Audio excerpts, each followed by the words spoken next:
அனைவருக்குமே வணக்கம்.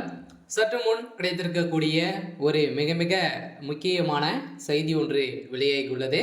சற்று முன் செந்தில் பாலாஜி திகார் சிறையில் அடைப்பு, இது மாதிரி பார்த்தீங்கன்னா செய்திகள் வெளியே இருக்கு. சொன்ன செந்தில் பாலாஜியுடைய வழக்கில் பார்த்தீங்கன்னா ஜாமீன் வழக்கில் வெளியில் இருந்தார். இந்த ஜாமீன் வழக்கு ரத்து செய்யுமாறு அமலாக்கத்துறை பார்த்தீங்கன்னா புதியதாக உச்சநீதிமன்றத்தில் மனு தாக்கல் செய்திருக்கக்கூடிய சூழ்நிலையில் தான் இப்போ செந்தில் பாலாஜியுடைய கதை ஒட்டுமொத்தமாக முடிந்திருக்கு. இதற்கு உறுதுணையாக முதல்வர் ஸ்டாலின் அவர்களும் சிறைக்கு செல்லத்துக்கான அனைத்து ஆதாரங்களும் சிக்கியிருக்கக்கூடிய நிலையில் தான் இப்போ பார்த்தீங்கன்னா அதிரடியாக இரட்டையாகவே செல்லக்கூடிய நிலை திமுகவுடைய ஆலமரம் சரியக்கூடிய அளவிற்கு சம்பவம் மேலே சம்பவம் நடந்திருக்கு.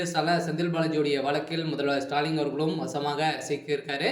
இந்த ஜாமீன் வழக்கில் அவருடைய வழக்கில் 3000 பக்கங்கள் கொண்ட குற்றப்பத்திரிகை பார்த்தீங்கன்னா தாக்கல் செய்திருந்த நிலையில் இதில் கிடைக்கப்பட்ட ஆதாரத்தின் அடிப்படையில் உதயநிதி ஸ்டாலின் அவர்களுக்கும் சமன் அனுப்பியிருக்கிறதாக ஒரு தகவல் வெளியே இருக்குது. இதை பற்றி இந்த வீடியோவில் பார்க்கலாம். அதுக்கு முன்னாடி நம்ம சேனலுக்கு இப்போ தான் நீங்கள் முதல் முறையாக வந்துருக்கீங்க அப்படின்னா மறக்காமல் நம்மளுடைய சேனலை சப்ஸ்கிரைப் பண்ணி சப்போர்ட் பண்ணுங்கள். வாங்க வீடியோக்குள்ளே போகலாம்.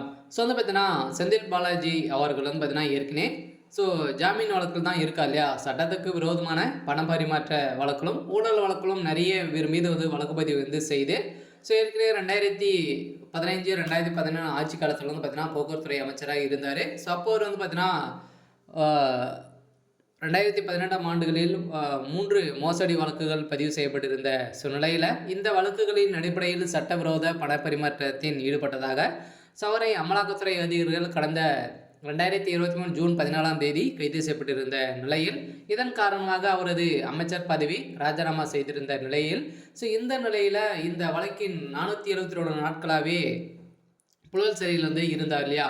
இந்த புழல் சிறையில் இருந்திருந்த நிலையில் பார்த்தீங்கன்னா திடீர்னு பார்த்தீங்கன்னா 1.5 வருட காலமாக இருந்து செப்டம்பர் 28ஆம் தேதி அவர் மீண்டும் அமைச்சராக பதவியேற்றிருந்த நிலையில் தான் உச்சநீதிமன்றம் சரமாரியாக கேள்வி எழுப்பியிருக்கக்கூடிய நிலையில் மீண்டும் செந்தில் பாலாஜியின் ஜாமீனை ரத்து செய்ய கோரி வித்யகுமார் என்பவர் பார்த்தீங்கன்னா உச்சநீதிமன்றத்தில் மேல்முறையிட்டு இருந்த நிலையில் மீண்டும் இவருடைய வழக்கில் சூடுபிடிக்க ஆரம்பித்திருக்கக்கூடிய நிலையில் தான் பார்த்தீங்கன்னா அவரை அமைச்சராக பொறுப்பேற்றது தான் திமுகவுடைய தலைமையகத்துக்கும் தமிழக அரசுக்கும் சரமாரியாக கேள்விகள் உச்சநீதிமன்றம் கேட்டிருந்த சூழ்நிலையில் இதற்கு பதிலளிக்காத திமுகவுடைய அரசும் செந்தில் பாலாஜியுடைய தரப்பும் பார்த்தீங்கன்னா அவர் பார்த்தீங்கன்னா நிபந்தனை அடிப்படை ஜாமீன் வழக்கை மீறி செயல்பட்டு இருக்காரு அப்படின்ற மாதிரி இப்போ அமலாக்கத்துறையே மீண்டும் பார்த்தீங்கன்னா இவருடைய ஜாமீனை ரத்து செய்யணும் அப்படின்ற மாதிரி உத்தரவு போட்டிருக்கக்கூடிய நிலையில் தான் கூடிய விரைவில் டெல்லி திகார் சிறையில் அடைக்கிறதுக்கான அனைத்து ஏற்பாடுகளும் நடந்திருக்கு. இன்னும் 2 நாட்களில் இது நடைபெறும் அப்படின்ற மாதிரி தான்